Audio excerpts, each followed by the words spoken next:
Honda Hymus has issues. Hey everybody, Walty Wanderers, buckle up, strap in. We got a hard hitting, pull no punches, no sugarcoating it, no rainbows or sunshine. I'm just going to give it to you and give it to you straight. We got a good one to unpackage today. Welcome to the show. I hope everybody's doing great. So let's jump back on the Moto merry-go-round as we examine the good, the bad, and maybe a little bit of the ugly. No, Walty, not the ugly. Only examine rainbows and sunshine. No. Somebody's got to read between the lines and look between the ruts, and we've got some ruts to look through today. Welcome to the show, man. I hope you guys are doing great. So, High Point delivered. Good race for some, not so good for others. But one of the biggest stories that I saw develop out of here is because you see, Honda has to be stoked, right? I mean, if this was going to happen, if they were going to have problems with one of their classes, it may as well be the 250 class because they're losing Smokin' Joe Shimoda, who I believe personally I could see as possibly the Honda brass was leaning towards Hymus as he's maybe a better fit for the team. Maybe he's more synergetic with the brothers. And I think the brothers are really pulling the strings over there. They love Hymus. Maybe Smokin' Joe. They didn't even call him Smokin' Joe. They call him Sushi, right?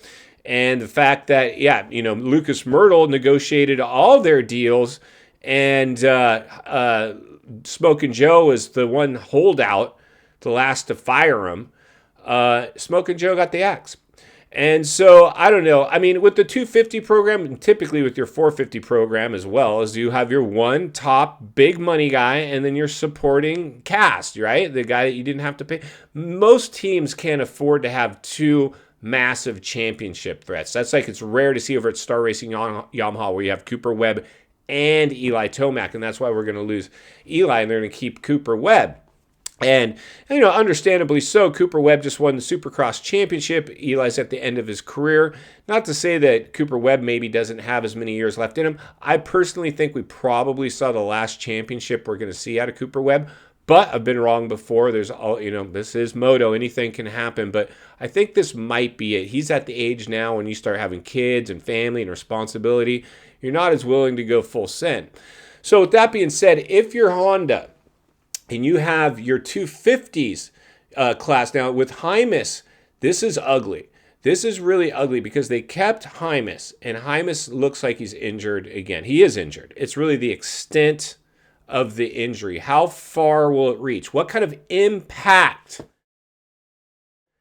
will it have? Because they might find themselves with no riders now. They might be scrambling. Now, again, they're not in panic mode because the 450s. It's just like with Hunter Lawrence. He gets paid probably a fraction of what Jet is. Now, I don't know what Lucas Myrtle, when he negotiated their deal, it might just be some kind of package, one contract, two riders. Like, it wouldn't surprise me. I don't think they have separate contracts. They might. And if they do, I can guarantee you one thing. Jet Lawrence is making well over twice as much money as Hunter because Hunter isn't there to win championships. He's there to put the Honda, which he's done a great job. He's fulfilling his commitment. Honda is stoked. He's hitting the podium. He's part of the dynamic duo, right? They're a package deal, and that was Lucas Myrtle's brainchild, how he positioned them to be this package deal, a feel-good story. These guys from Australia, they're brothers. They came from ramen to riches. That's the picture they painted, and that's what the industry tried to run with. Now, they pushed it too far with VIP experience, donut selling, and then some of the blowback that came. And then now that we're seeing that it's not all rainbows and sunshine, that in fact money has potentially polluted the waters over there a little bit in that camp, right? Money changes. Now, not to say they're still great people. It is hard to not like this family and these people. It's just the reality of the waters they found themselves in with the industry now basically directing their careers. And I think it's like Danger Boy. Danger Boy is like, I'm going to say what I'm going to say. Sure, you can talk to me. Sure, you can even find me. You can do whatever you want, but I'm not going to change who I am. And they're trying to nurture that as much as they can, the industry, keeping Danger Boy in play because he's a polarizing figure, but at the same time, they don't want to hear him saying you can suck it or I got to take a dump. Like they don't want that. But it's Danger Boy Deeks. I hope that they don't get to him because the industry is going to try.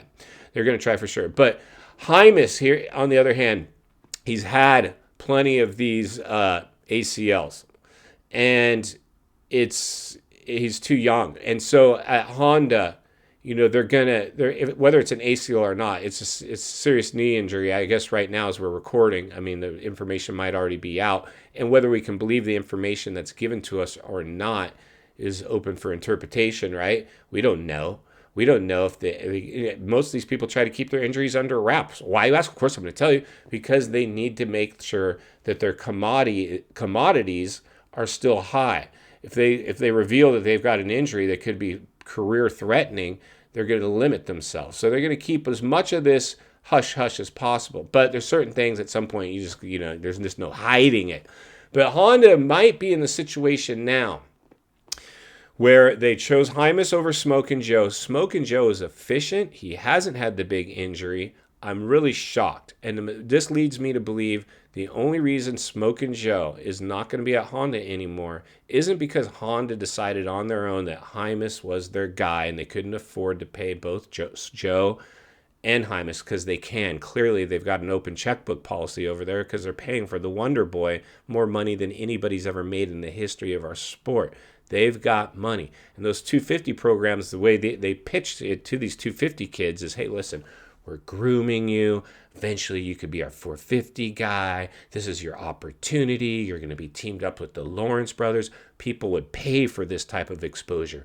We're going to throw you a little paycheck, but that's the way they paint it. They're not throwing massive. They could afford to keep Joe and Hymus, and right now, they wish they did. And final thoughts. I come to you as a friend, as a content creator, as a moto guy. I want to see you not only win on the track, off the track. Understand the waters you're swimming in now? They're shark-infested. Smokin' Joe, Hymus, Honda. Welcome to the swimming pool. We got some things going on over there. The thing is, you guys, the reality is this. Hymus is probably going to be sidelined, and they're losing Smokin' Joe. Unless he hasn't signed somewhere else already, there's a chance Honda might eat a little crow and come back to Smokin' Joe and say, hey, we'd like to renegotiate your contract and keep you here. I don't know. I think the damage has probably already been done. But that's why Walty will be here to blow the lid off it every step of the way. Because it's not only what we need, it's in fact what we deserve. If you appreciate the content, I want to humbly ask you to give the video a like, subscribe to the channel, leave a comment below. I'd love to hear from you. Social media links in the description of this video if you'd like to follow me there, along with links to channels I've appeared on I think you might enjoy. If you enjoyed this video, gonna love the next video. And there's an easy subscribe icon for your convenience. As always, thank you for your time. Don't go over the bars. God bless, and I'll see you on the next video.